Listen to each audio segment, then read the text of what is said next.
Ang pagbubuntis sa unang anak ay dapat sana isa sa pinakamasayang yugto ng buhay ng isang babae. Punong-puno ito ng pananabik, paghahanda ng mga gamit ng sanggol at mga pangarap na yakapin ang sariling anak sa unang pagkakataon. Para kay Melissa Lemesh, iyon ang mismong buhay na kanyang tinatahak at 2 araw na lamang ang kanyang hinihintay ay sa wakas makakapiling na niya ang kanyang pinakamamahal na anak. Ngunit sa isang iglap, nagbago ang lahat. Ang mga ito na buong pagmamahal niyang pinaghandaan ay tuluyang gumuho dahil ang taong inaasahan sana niyang kakampi at magproprotekta sa kanya ang siyang naging dahilan ng kanyang wakas at ng kanyang anak. Ngayong araw ay samahan niyo akong himay-himayin ang isang kaso ng matinding pagtataksil at walang kapantay na karahasan. Ito isang kasong nagsimula sa tiwala at pagmamahal, ngunit nauwi sa isang karumal-dumal na krimen. At bago natin ito talakayin, ay kung bago ka pa lamang dito sa ating channel, ay huwag mong kalimutang i-click ang subscribe button at pindutin na rin ang notification bell para lagi kang updated sa mga kasong tinatalakay natin dito.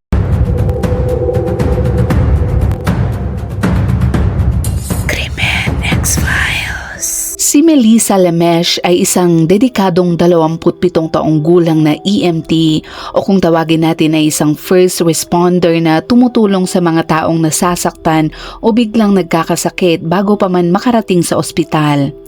Ilang araw na lang sana ay manganganak na siya sa kanyang anak na lalaki. Handa na ang nursery, maayos nang nakatupi ang mga damit ng sanggol at nakaplano na ang hapunan para sa Thanksgiving kinabukasan. Pero ang akala nilang perpektong simula ng pagiging ina ay mauuwi pala sa isang kakilakilabot na wakas na walang sino man ang nakakitang paparating.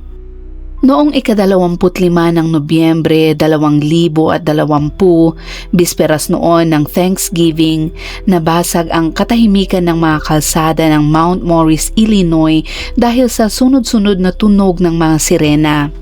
Bandang 4:30 ng hapon, may isang kapitbahay ang tumawag sa 911 matapos makita ang makapal na usok na lumalabas mula sa isang simpleng ranch-style na bahay sa South Hannah Avenue. Agad namang rumesponde ang mga bumbero para labanan ang inaakalang isang trahedyang sunog sa bahay. Ngunit ang natuklasan nila sa loob ay tuluyang nagbago sa tingin ng lahat. Ang mukhang isang malagim na aksidente ay naging isa sa pinakakilabot na kaso ng pagbatay na naranasan ng komunidad na yun. Sa loob ng bahay na punong-puno ng usok, natagpuan nila si Melissa Lemesh na wala ng malay sa sahig ng kanyang kusina. Ang 27 taong gulang na EMT ay 2 araw na lang ang layo mula sa kanyang takdang panganganak at nakaschedule na siyang i-induce para sa wakas ay makilala na sana niya ang kanyang anak na matagal na niyang hinihintay. Ito sana ang pinakamasayang panahon ng kanyang buhay. Sa halip, naging tagpo ito ng isang hindi maisip na pagtataksil mula sa isang taong sinanay para magligtas ng buhay at hindi pumatay. Si Melissa Lemesh ay larawan ng isang taong inialay ang kanyang buhay sa pagtulong din sa kapwa. Pinili ng 27 taong gulang na si Melissa ang propesyong emergency medical technician matapos ang kanyang karanasan sa kolehiyo na nagdala sa kanya sa emergency room. Ayon sa pag-alala ng kanyang ama na si Gus, labis niyang pinahahalagahan kung paano siya inalagaan noon kaya gusto rin niyang gawin iyon para sa ibang tao. Mahilig si Melissa na baguhin ang kanyang sarili mula sa hairstyle hanggang sa direksyon ng kanyang karera. Sa mga huling taon niya, nagtrabaho siya bilang EMT at kilala siya ng kanyang mga katrabaho bilang isang tao na may tunay na malasakit sa kanyang trabaho. Sa isang GoFundMe na ginawa para sa pamilya ni Lemesh matapos ang insidenteng ito, inalarawan siya bilang isang dedikadong EMT na handang ilagay ang kanyang sarili sa alanganin para sa kanyang tungkulin. Sa kanyang obituary, inalala si Melissa dahil sa kanyang kakaibang estilo. Binanggit doon na kilala siya sa kanyang natatanging ngiti, sa palaging pagdating ng medyo huli at sa hiling niya sa pagkain at pagtulong. Sa kanyang personal na buhay naman, inakala ni Melissa na natagpuan na niya ang pag-ibig kay Matthew Plowett, isang bumbero na tulad niya ay nasa larangan din ng pagliligtas ng buhay.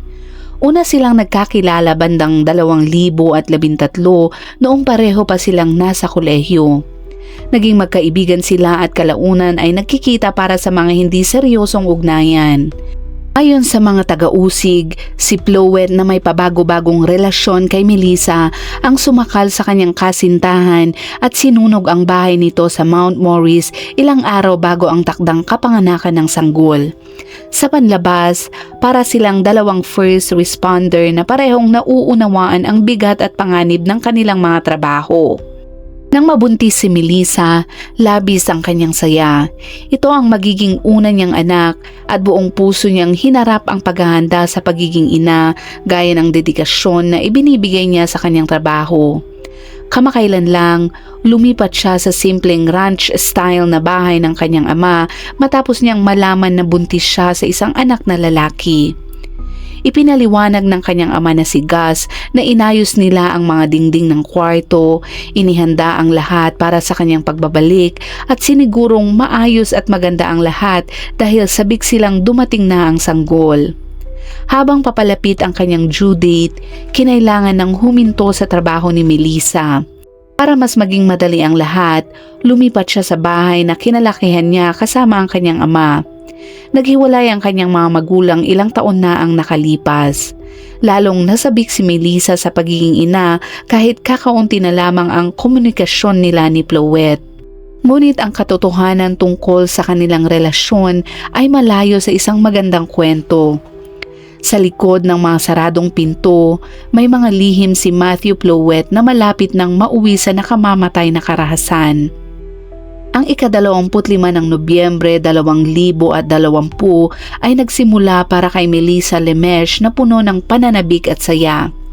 Bisperas iyon ng Thanksgiving at tinatamasa niya ang huling mahalagang sandali ng kanyang pagbubuntis. Maganda ang simula ng umagang iyon para kay Melissa. Ano niyang ipagdiwang ang isang tahimik at simpleng Thanksgiving kasama ang kanyang ama na si Gus sa bahay na kinalakihan niya. Ayon sa pag-alala ng kanyang kapatid na si Cassie Bill, balak ni Melissa na magkaroon sana ng pribadong Thanksgiving kasama ang kanilang ama kaya tinawagan niya ito noong umaga ng ika-25 at halos 2 oras at kalahati silang nag-usap. Maraming napagkwentuhan sina Cassie, Bill at Melissa. Ayon sa alaala ni Cassie, pinag-usapan din nila ang hinaharap at ang mga pagbabagong darating kapag isinilang na ang kanyang anak.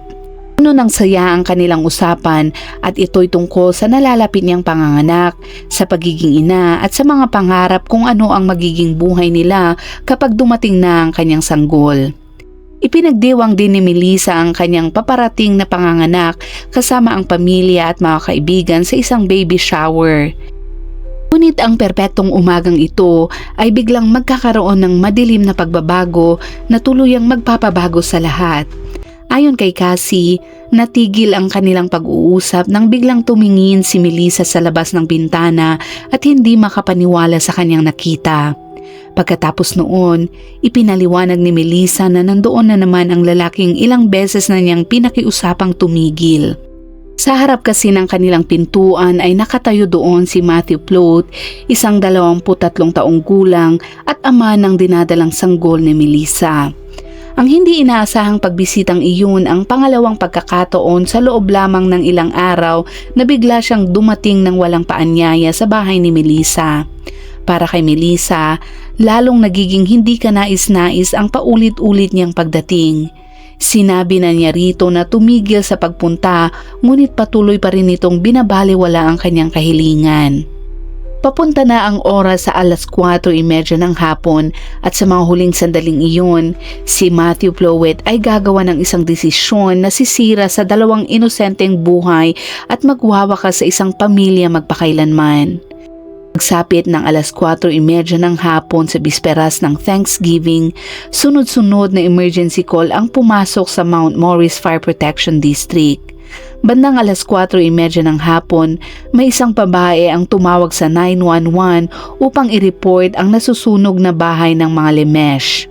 Ito ay nagaganap sa South Hannah Avenue at iniulat ng mga kapitbahay na may makapal na usok na lumalabas mula sa bahay kung saan nakatira si Melissa kasama ang kanyang ama. Dumating ang mga bumbero sa loob lamang ng ilang minuto, agad na kumilos batay sa kanilang training habang naghahanda silang apulahin ang apoy at maghanap ng posibleng mga biktima pa sa loob. Makapal at maitim ang usok na bumubuhos mula sa mga bintana habang nilalamon naman ng apoy ang loob ng bahay. At ang kanilang nadatnan pagpasok sa bahay na puno ng usok ay ang bangungot ng bawat first responder. Natagpuan nila si Melissa na nakahandusay at walang malay sa sahig ng kusina habang patuloy na nilalamon ng apoy ang kanyang bahay. Si Melissa ay hindi na tumutugon, tahimik at walang galaw ang kanyang katawan sa gitna ng kaguluhan ng sunog sa paligid niya. Agad naman siyang sinubukang iligtas ng mga emergency medical personnel, ngunit huli na ang lahat. Siya ay idineklarang patay sa mismong lugar. Ayon kay Ogle County State's Attorney Mike Rock, si Melissa ay naka-maternity leave noon at ilang araw na lamang ay hinihintay na niya ang paglabas ng kanyang anak na lalaki. Pero sa oras na yun, siya ay binawian ng buhay sa inaakalang pagkakapos ng hangin dulot ng sunog. Ang pagkakaalam na hindi lang isang buhay ang nawala kundi dalawa, si Melissa at ang kanyang hindi pa isinisilang na anak, ay nagdulot ng matinding pagkabigla sa mga emergency response team. Para sa mga bumbero at EMT na inialay ang kanilang buhay sa pagliligtas ng iba, ang pagkawala ng isa nilang kasamahan at ng kanyang anak ay labis na nakakagulat at masakit para sa kanila. Sa simula ay tila aksidente lamang ang nangyari, ngunit ito ay taliwas sa kanilang akala. Isa itong planadong pagpatay, maingat na isinagawa at tinakpan ng isang taong alam na alam kung paano magmukhang aksidente ang isang krimen para malinlang ang mga investigador. Agad namang nagsimula ang Mount Morris Fire Protection District at ang Ogle County Sheriff's Office ng investigasyon na una nilang inakalang tungkol sa isang aksidenteng pagkamatay. Sinuri ng mga fire investigator ang lugar upang matukoy ang sanhi ng sunog habang unti-unting binuo ng mga detective ang mga huling oras ni Melissa. Kinailangan ng mga otoridad na alamin kung ang sunog ba na sumira sa bahay ng pamilya ay sinadya o ito ay aksidente lamang.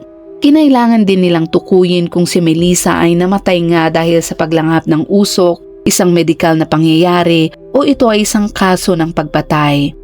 Ang unang malaking pagbabago sa kaso ay nagmula sa resulta ng kanyang autopsy. Dahil dito, binago nito ang lahat ng inaakala ng mga investigador. Ang mga forensic pathologists na sina Dr. Mark Peters at Dr. Amanda Humans ay parehong nagbigay ng testimonya tungkol sa kanilang isinagawang autopsy kay Melissa. Sa parehong pagsusuri, natuklasan nila ang ebidensya ng petechial hemorrhage sa kanyang katawan. Ngunit ang pinakamahalagang natuklasan ay kung ano ang wala sa katawan ni Melissa. Ipinakita ng autopsy na walang uling o suot sa kanyang mga baga at normal ang antas ng carbon monoxide sa kanyang katawan, ngunit may malinaw na palatandaan ng pagkasakal dito. Ayon sa patotoo ng pathologist, walang ebidensya na buhay pa siya nang magsimula ang sunog. Walang suot sa kanyang mga daanan ng hangin na ibig sabihin ay wala sa itaas man o ibabang bahagi ng kanyang mga baga. Ipinakita ng mahalagang detalyeng ito na patay na si Melissa bago pa magsimula ang sunog. Ngunit mas lalo pang nakakatindig balahibo ang isiniwalat ng autopsy tungkol sa paraan ng kanyang pagkamatay. Ayon sa isang forensic pathologist, ang dami ng hemorrhages na nakita sa kasong ito ay pinakamarami na niyang naranasan sa isang insidente ng pagkasakal. Dito ay ipininta ng forensic evidence ang larawan ng matinding karahasan na ginawa sa biktima. Hindi ito isang mabilis na pagkamatay. Isa itong matagal at marahas na pagsakal na nag-iwan ng malawak na ebidensya sa buong katawan ni Melissa. Dahil dito, napagpasyahan ng mga investigador na pinatay si Lemesh bago pa man nagsimula ang sunog. Sa huli, inanunsyo ng mga otoridad na sinadya ang pagsunog sa bahay at si Melissa ay pinatay sa pamamagitan ng pagsakal. Tuluyan ang naging madilim ang direksyon ng investigasyon. Isa itong planadong pagpatay kung saan sadyang sinindihan ang apoy para pagtakpan ang isang krimen at sirain ang ebidensya. Mayroon ding mahalagang natuklasan ang mga fire investigator tungkol sa pinagmulan ng sunog. Wala silang nakitang anumang problema sa kuryente ng bahay at napag-alamang naka-off naman ang oven at lahat ng burner ng kalan. Sa masusing pagsusuri na pinangunahan ng isang espesyal na investigador mula sa Illinois State Fire Marshal's Office, natuklasan na may ginamit na madaling magliyab na sangkap upang magsimula ang apoy. Ayon kay Mike Paul, ang mga pattern ng usok at pagkasunog sa lugar ay malinaw na nagpapakita na sinadya ang sunog. Malinaw ang ebidensya, may pumatay kay Melissa Lemesh sa pamamagitan ng pagsakal at pagkatapos ay sadyang sinunog ang kanyang bahay upang pagmukhaing aksidente ang nangyari. Nang makumpirma na pinatay si Melissa at sinadya ang sunog, masinsinang sinuri ng mga investigador ang lahat ng taong may koneksyon sa kanyang buhay. Sino ang may motibong pumatay sa isang buntis na EMT ilang araw lang bago siya manganak? Sino ang may access sa kanyang bahay at sino ang may kaalaman at kakayahang magplano ng ganitong krimen? Habang sinusuri ni Paul ang bahay, nakipag-usap ang mga investigador sa pamilya ni Melissa. Doon nalaman ni Lieutenant Brian Ketter ang tungkol sa tawag sa telepono noong araw na iyon sa pagitan ni Melissa at ng kanyang kapatid na biglang natapos nang dumating si Plowet sa bahay. Ayon sa paliwanag ni Ketter kalaunan, nalaman nila mula sa pamilya na ang lalaking iyon ay isang bumbero. Unti-unting humantong ang lahat ng ebidensya kay Matthew Plowet. Siya ay isang firefighter paramedic ng Carroll Stream Fire District. Inilarawan siya ni Fire Chief Rob Scoots bilang isang mahusay na bumbero, isang taong maaasahan sa mismong fire scene at isa lang sa mga naging kasamahan nito sa trabaho. Ngunit may ebidensya na nagpapatunay na naroon si Matthew Plowet sa bahay ni Melissa Lemesh noong araw ng sunog, isang bagay na inamin niya mismo nang makipag-usap siya sa mga investigador. Sinabi din ng kapatid ni Melissa na si Carl Lemesh sa mga investigador na nakausap na nila si Plowet sa telepono at ipinaalam na alam niyang naroon ito sa bahay noong araw na iyon. Ikinwento din daw ni Carl kay Plowet ang tungkol sa sunog na may namatay, ngunit hindi niya sinabi na si Melissa ang biktima. Ang mga investigador ang nagbunyag ng impormasyong iyon nang hilingin nila si Plowet na pumunta para sa isang interview noong gabing iyon.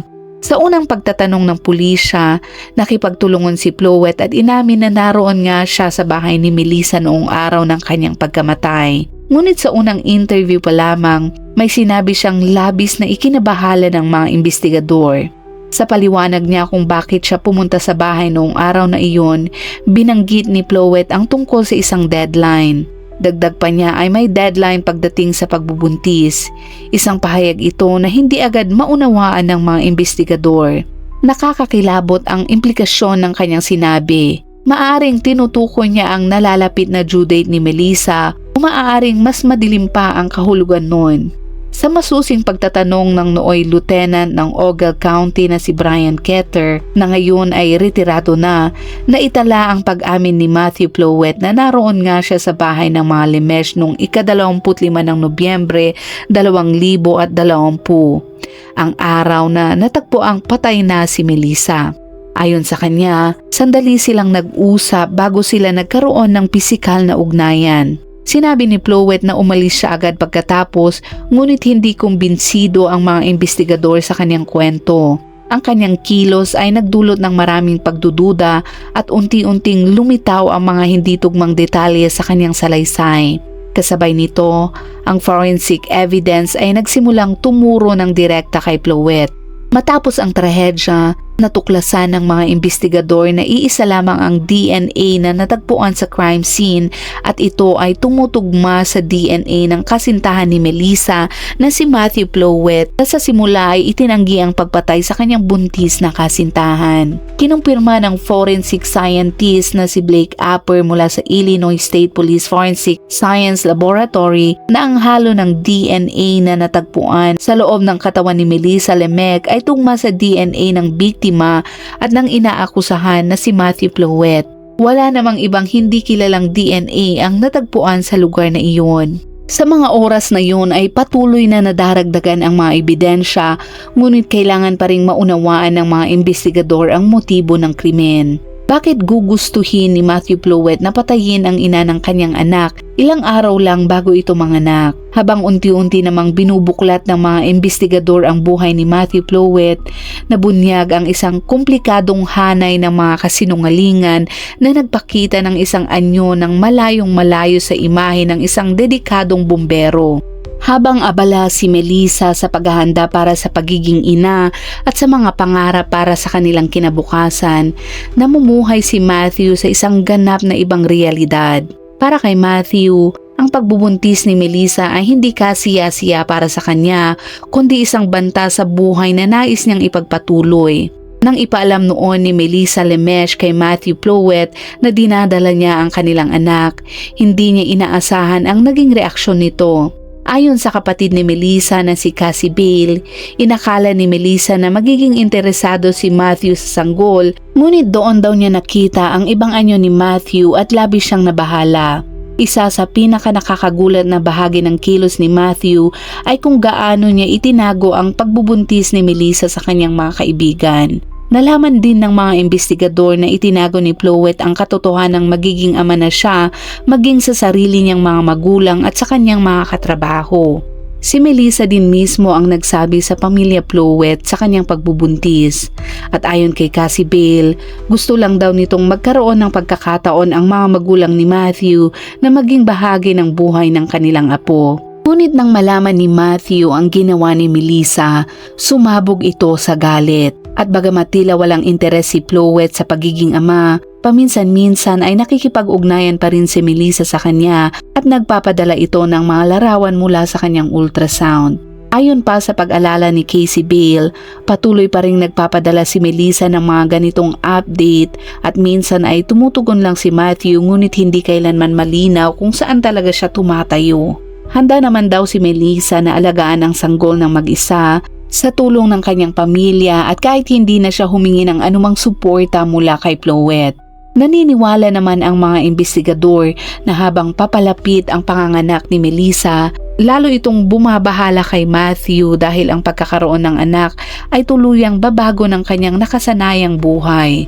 Ayon din kay Ogle County Assistant State's Attorney Allison Huntley, itinago ni Matthew ang katotohanang siya ang ama ng sanggol sa pag-asang hindi na ito isilang pa. Hindi kailanman nagbigay ng malinaw na motibo si Plowett, ngunit iginiit ng mga taga-usig na wala siyang balak na maging bahagi ng buhay ng hindi pa isinisilang na sanggol at minsan pa niyang tinanong si Melissa tungkol sa posibilidad na pagpapalaglag dito. Pero para kay Melissa, ang pagbubuntis ay simbolo ng pag-ibig, pag-asa at simula ng isang bagong yugto. Para kay Matthew, ito ay kumakatawan sa lahat ng bagay na pilit niyang iniiwasan.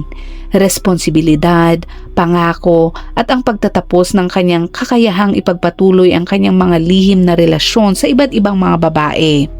Sa loob ng mahigit isang taon, malayang nakagalaw si Matthew Plowett habang dahan-dahang binubuo pa ng mga investigador ang kaso laban sa kanya.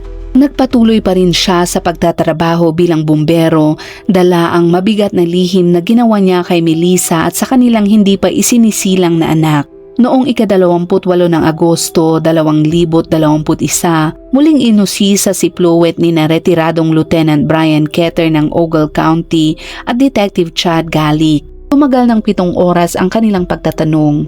Paulit-ulit siyang tinanong kung bakit niya pinatay si Melissa at kung aksidente ba ito na nangyari.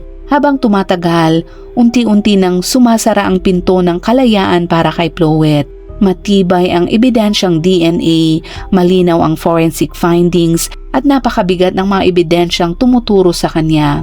Halos 17 buwan matapos ang pagpatay kay Melissa, tuluyan ng inaresto si Matthew. Ang dating paramedic at volunteer firefighter ay nahatulan ng 4 na bilang ng first-degree murder, 3 bilang ng sinadyang pagpatay sa isang hindi pa isinisilang na bata at 1 bilang ng sinadyang pagsunog ng tirahan, malubhang pananakit sa loob ng relasyon at pagtatago ng isang pagpatay. Sa isang naitalang interview, inawin ni Chloe na naroon siya sa bahay ni Melissa noong araw na natagpuan siyang patay at iginiit na wala siyang intensyong saktan ito. Ngunit magkaiba ang intensyon at ang naging resulta. Ano man ang iniisip ni Matthew nang pumunta siya sa bahay ni Melissa noong araw na iyon, ang kinalabasan ay ang marahas na pagkamatay ng isang buntis na babae at ng kanyang hindi pa isinisilang na anak. Ang hatol naman noong Hunyo 2024 ay nagdulot ng kaunting ginhawa sa pamilya ni Melissa. Sa korte, ibinahagi ng kanyang ina na si Diana Lemesh ang lalim ng kanilang dalamhati at binigyang diin din ang mapait na tiyempo ng pagkawala ng kanilang anak, 1 araw bago ang Thanksgiving at 2 araw bago sana isilang ang sanggol. Hindi lamang hinatulan si Chloe ng habang buhay na pagkakakulong, kundi nadagdagan pa ito ng 60 taon para sa pagpatay sa hindi pa isinisilang na bata at 15 taon naman para sa sinadyang pagsunog.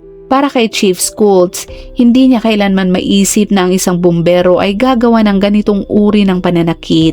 Para sa kanya, ang tungkulin ng isang bumbero ay mag-apula ng apoy at hindi magsimula nito. Ang layunin nila ay tumulong sa tao at hindi manakit. Ang dahilan kung bakit napakasakit sa damdamin ng kaso ni Melissa Lemesh ay ang matinding pagtataksil na nasa mismong puso ng pangyayari. Hindi ito isang biglaang karahasan o krimeng nagmula sa emosyon ng 2 estranghero. Isa itong sinadya at planadong pagpatay, ginawa ng isang taong inaasahang magmamahal at magproprotekta sana kay Melissa at sa kanyang anak. Ang lihim ni Matthew Chloe ay hindi lamang ang pamumuhay niya ng dobleng buhay kasama ang maraming babae, kundi ang kakayahan din niyang patayin ang ina ng kanyang anak kaysa harapin ang responsibilidad ng pagiging ama. Sa likod ng uniforme at imahe ng paglilingkod sa publiko, sa likod ng anyo ng isang dedikadong first responder ay isang lalaking labis ang pagiging makasarili at walang pakialam, sapat upang saktan ng isang buntis na babae at sunugin ang kanyang tahanan upang pagtakpan ang krimeng ginawa nito. Ang hatol niya ay nagsilbing sandali ng hustisya para sa pamilya ni Melissa na matagal nang naghihintay ng mga sagot mula pa noong 2022. Bagamat walang desisyon ang makapagbabalik kay Melissa at sa kanyang anak, tiniyak ng hatol na haharapin ni Matthew ang bigat ng kanyang mga ginawa. Si Melissa Lemesh ay maaalala hindi lamang bilang isang biktima, kundi bilang isang dedikadong EMT na ginugol ang kanyang buhay sa pagtulong sa iba. At dyan nagtatapos ang kasong tinalakay natin ngayon. Isang kaso ng one-sided na pagmamahal na sa huli ay nauwi sa isang trahedya na hindi na maibabalik pa. Isang trahedyang nag-iwan ng sugat hindi lamang sa katawan, kundi lalo na sa puso at buhay ng mga naiwang mahal sa biktima. Naway magsilbing aral ang kasong ito na piliin natin ng maingat ang taong mamahalin natin at siguraduhin na siya ay karapat-dapat na maging bahagi ng ating buhay. Mahalaga ang tiwala, respeto at pagmamahal na kapwa ibinabalik at huwag nating ipagkatiwala sa taong handang manakit at manloko sa atin. At gaya ng dati, kung umabot ka sa dulo ng videong ito ay huwag mong kalimutang i-comment sa ibaba ang iyong saloobin at ilagay mo na rin kung anong oras at saan mo ito napanood para naman alam namin kung saan umabot ang video na ito. Hanggang sa muli at palaging mag-iingat.